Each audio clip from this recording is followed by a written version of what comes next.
What's going on, guys? Harry here with the last week of training leading up to my meet. It's just like 2 days of training. It was really simple. I threw in some extra clips just to kind of make this video a little bit longer. This is how I put on my knee sleeves. These are medium, so they're really tight on me. They like barely fit over my calves. I haven't trained my calves in the last like 8 weeks, so I don't know if that helped me be able to put them on, but I've only worn them on 4 different occasions. This was the last one prior to the meet now, which is in 2 days. It's Friday night. I'm going to be lifting on Sunday morning at 9 a.m. But just easier for me to fold it over in half. I've never used the SBD knee sleeves, which I think are similar, and I've seen a lot of people have videos on how they put them on. I just fold them in half, put them up my leg, pull them up as far as I can above my, like, to the bottom of my knee, like right at my patellar tendon, and then roll it up, and usually it's in a good spot. Sometimes I need to flip it back over, try to crank it up my leg a little bit more, and then pull it back up just so it's a little bit more comfortable. But definitely feeling some compression out of them again because they're mediums. So on this day I hit my squat opener, just showed you a few warm-ups there, or one warm-up, and then I hit 435, which is what I'm going to open with. I wasn't feeling too great going into this training session, but it still moved really well, which is exactly how an opener should be. I squatted in the back here. There's a monolift at my gym in the back. I didn't want to use the monolift, I just wanted to walk it out, and there was no mirror here, so it'd be a little bit closer to competition style, so that was what I decided to do. The walkout was a little bit further because you could see the break in the platform there. Just wasn't too comfortable, but I wanted, again, to do it not in front of a mirror, so that's what I decided to do. So the plan was on this day to hit my opener for bench also, but my coach Joe said just to not hit my opener and just hit a single at 80%. So I think this was like 250 pounds, so it was just one set of one.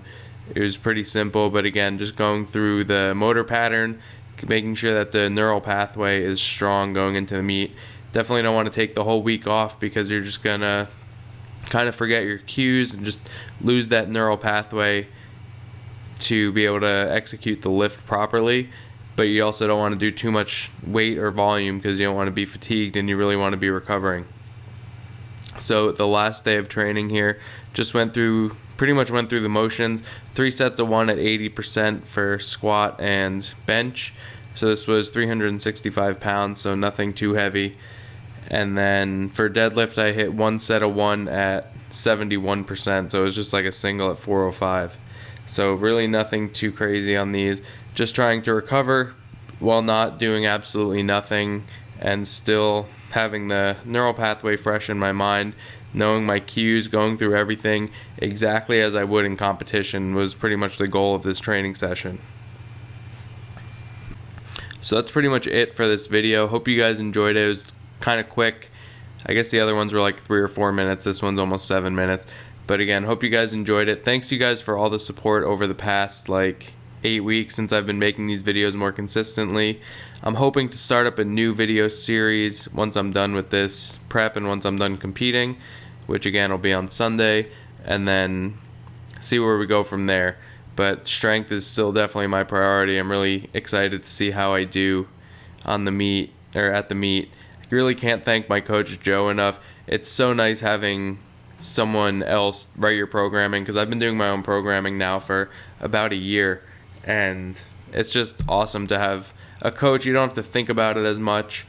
Not to say that like I can't write good programs for other people. I can write good programs for myself, but I find that I always tend to like second guess myself when it comes to myself, but not when it comes to like my clients and other people. So definitely good to have a coach. If you guys are coaches out there and you have coaches, also I know Matt Nelson, the muscular nerd, was talking to me about this. Like, he's a coach himself and he's a 3DMJ athlete, and it's just so useful to have a coach help you out when you don't want to be second guessing yourself, thinking too much about your own programming, and it just causes a lot more stress and anxiety than it needs to. So again, thanks you guys for all the support. Hope you guys enjoyed it. The next video will be the meet footage, and I'll see you then.